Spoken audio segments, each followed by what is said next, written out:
Make no mistake about it, folks. The Bobi wine manenos in Uganda has sent shockwaves right across East Africa. And this should be hardly surprising because dictators everywhere use exactly the same tactics. While Yoweri Museveni is suppressing the opposition in Uganda, and arresting key opposition leaders and placing them before courts with trumped-up charges, John Pombe Magufuli in Tanzania is doing exactly the same. Actually, dictators are not very creative people. They use the same old tactics all the time. And so what happens in Tanzania? Opposition leader Freeman Mbowe calls a press conference. And in his press conference, he refers to what is happening in Uganda. And then he tells the now very attentive world that what is happening in Tanzania is that the opposition leaders are being kept very busy attending court cases, attending hearings of cases where they have been accused, that they hardly have any time to do anything else, including putting the government in power in check. Because in a multi-party democracy, which Tanzania claims to be one, that is exactly the work of the opposition. People will respect a democracy if there's a vibrant opposition, not an opposition which is in court all the time on trumped-up charges. Kweli unaweza kusimama siku moja useme kwamba nchi ni nchi ya demokrasia, saa zile hamna upinzani? Kunawezekana kweli? Umefinya upinzani, wengine umewapiga risasi, wengine umewaua, alafu unasema nchi yako ni ya demokrasia. Hiyo ni dictatorship and nothing else. Translation: you cannot claim to have a democratic country when you have completely muzzled the press and you have completely obliterated the opposition, made them non-functional. And you have done that very deliberately. And so, the opposition leader, Bwana Mbowe, makes it very clear that all is not well in Tanzania. Now, the response to Bwana Mbowe from a man called Cyprian Musiba, a supporter of President Magufuli's dictatorial draconian government, is very interesting. The long and short of Bwana Cyprian Musiba's response is this: that opposition leaders want vurugu in Tanzania. They want chaos in Tanzania. Now, let me give you a very interesting background to this. You know, vurugu is something Tanzanians fear. They really fear it. If you want to rapidly lose political support in Tanzania, just show people that you're for violence. That will be the end of your political career. Now, of course, there are historical reasons to this, which I'll not go into right now. Let's just stick on point. And I'll give you an example of something that happened in Tanzania as President Jakaya Kikwete, former President Kikwete, was campaigning to come into office for the very first time. I believe it was 2004, 2005. I was in Tanzania. So those on this channel who are claiming that I'm getting information from somewhere else, take note of that. I do my own research. Mi hufanya utafiti wangu mimi mwenyewe. Sitegemei information kutoka mtu mwingine yote. So I was in Tanzania then. And something very interesting happened that illustrates this point I'm trying to emphasize about how Tanzanians fear vurugu. At that time, there was a party which was coming up very rapidly called CUF, C-U-F, Civic United Front. This was an opposition party, and it was gathering momentum and support by the day. And so the ruling CCM party, Chama cha Mapinduzi, fixed them. And this is how they fixed them. CUF had a meeting somewhere in Dar es Salaam, and so CCM organized for some violence. And they made sure the way they stage managed the whole thing.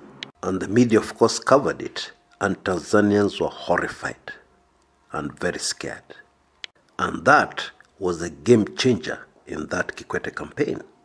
I was in Tanzania at the time. I was in Dar. And I saw firsthand with my own eyes the way an inflated balloon gets a hole somewhere and it just gets deflated. Finished. And CAF was never able to recover from that very small incident. Yeah, one campaign meeting. Yani, CCM walimaliza CAF kabisa na kitu kidogo sana. Walipanga njama ya vurugu katika mkutano wa CAF. Kwa hivyo wananchi wapoona kwamba hii chama ya CAF ni chama cha vurugu, mambo kwisha. Mpaka leo, hiyo chama cha CAF haijaweza kupona kutoka hiyo siku. Kutoka yale yalitendeka hiyo siku Dar es Salaam. So back to the present. That was Musiba's response. Yeah, that the opposition people want to bring vurugu into Tanzania. I remember the time a very close friend of mine told me the following. Naona watu wa CAF wanataka kuleta tabia zenyu wa Kenya hapa Tanzania. Translation, I see these CAF people want to bring bad habits from Kenya into Tanzania. Now, at the tail end of this video, I'll play you an audio clip, yeah, that will leave no doubt as to what the mind of President John Pombe Magufuli is all about. His view of the opposition and what he wants to do in Tanzania. It is very horrifying, yeah. But first, let us examine something else that is unique about the dictatorial government of John Pombe Magufuli. Now, never before in the history of peaceful Tanzania has a journalist had to seek political asylum. Never before has a Tanzanian journalist had to run away from the country, run for his life, yeah, to a foreign country. Never before. But it has happened now. Let us look at the story of Ansbert Ngurumo. Bwana Ngurumo was the editor of one of the highest circulating newspapers in Tanzania, called Mtanzania. Ngurumo fled the country in October 2017. Now you will know that that was barely a month after the failed assassination attempt of Tundu Lissu. And so I guess those who are trying to tell us lies during the day, yeah, trying to tell us that Tundu Lissu was targeted by his own opposition colleagues, will also now tell us that Ansbert Ngurumo was also being targeted by the opposition. He ran away from the country because the opposition wanted to kill him. Serikali ya Tanzania imetuambia kwamba Tundu Lissu, majaribio juu ya maisha ya Tundu Lissu ilitoka kwa upinzani. Kwa hivyo nahisi sasa watatuambia kwamba Ansbert Ngurumo alitoroka Tanzania kwa sababu alikuwa anaogopa upinzani na sio serikali. Maajabu ya Musa nakwambia. Anyway, this is what Bwana Ngurumo says. In early 2016, somebody came and warned him. This person warned him to stop criticizing the president. Now, according to Ansbert Ngurumo, he was not worried, yeah, because he had received similar warnings in the past, yeah, under the presidency of Benjamin Mkapa, and indeed under the presidency of Jakaya Kikwete. But on 2nd October 2017, yeah, almost a year later, he started sensing danger. Indeed, he sensed danger. Of course, by this time, journalists already had started disappearing. Yeah, a journalist critical of the government just vanishes into thin air, never to be heard of again. And so, Ngurumo took off from Mwanza and headed to Dar es Salaam. He abandoned his workstation in Mwanza and clandestinely, secretly made his way to Dar es Salaam. He had, of course, contacted some human rights organizations, yeah, and all of them are based in Dar es Salaam. Yeah, everything in Tanzania is based in Dar. Now, let me tell you this if you don't already know. The Tanzanian Intelligence Service, Usalama wa Taifa, is one of the best on the continent. I'd rate them even better than the Kenyan Intelligence Service in terms of gathering information, and I'm very serious about that. And so Bwana Ngurumo made the mistake of thinking that just because he had fled to Dar, he has a bit of time to organize himself before the government can trace exactly where he is. Well, he was mistaken. What his friends from the human rights organization he was working with did, they were transferring him from one hotel to the other. Yeah. However, one night, while he was at the fourth hotel in only a few days, he was told by one of the staff of the hotel that some government people had been looking for him. Yeah, and some of them claimed to be police officers. And what is more, two of those government people who had been looking for him had already taken rooms in the hotel. Bwana Ngurumo panicked. Yeah, he called one of his friends and he fled in a car, not knowing where he's going. Now, the advantage of being a journalist is that you have many friends. So Bwana Ngurumo called one of his friends, who's in the opposition, and that friend organized a place for him to hide.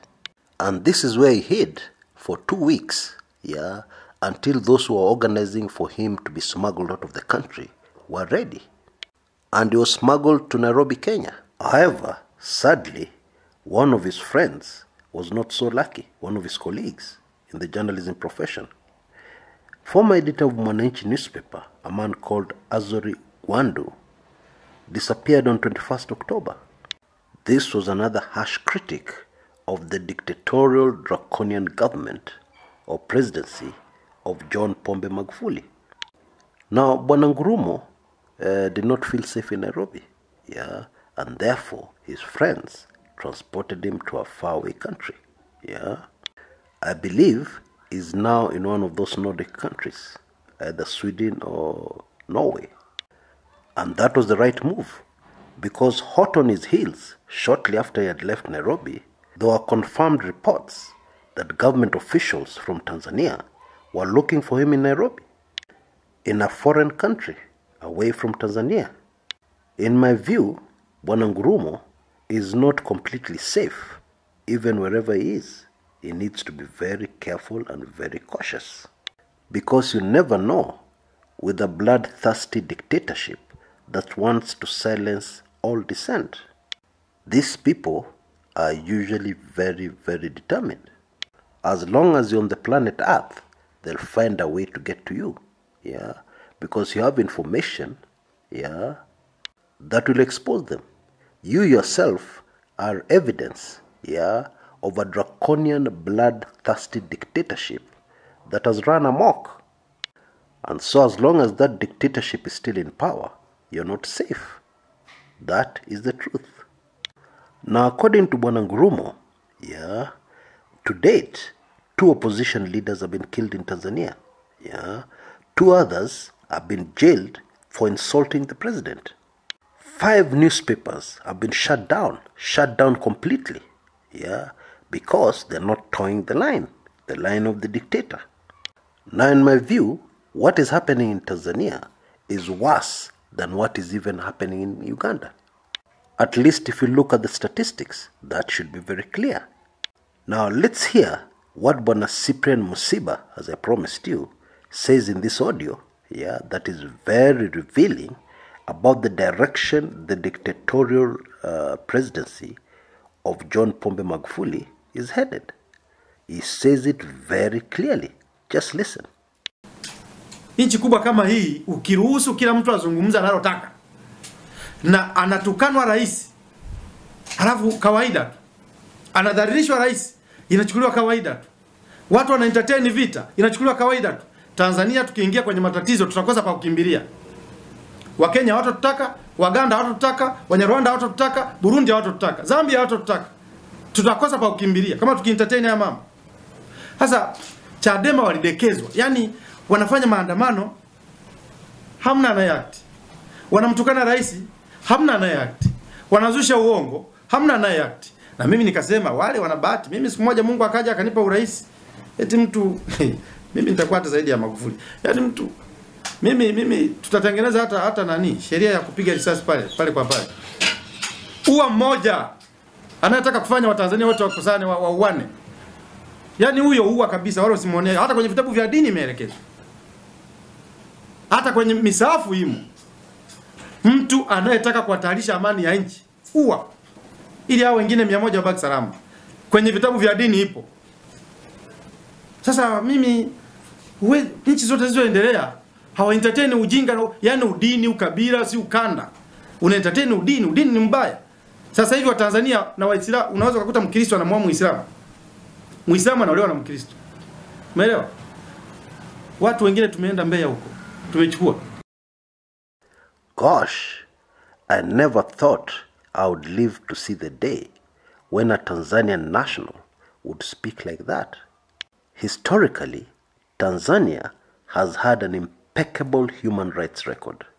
Despite whatever other faults the country has had, as far as human rights is concerned, the country has had an impeccable record, at least in comparison to its neighbors, like Kenya and Uganda and others.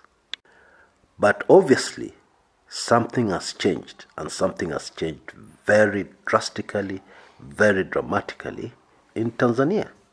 The world needs to pay attention. The International Criminal Court at The Hague needs to pay close attention. Until next time, this is Chris Kumekucha.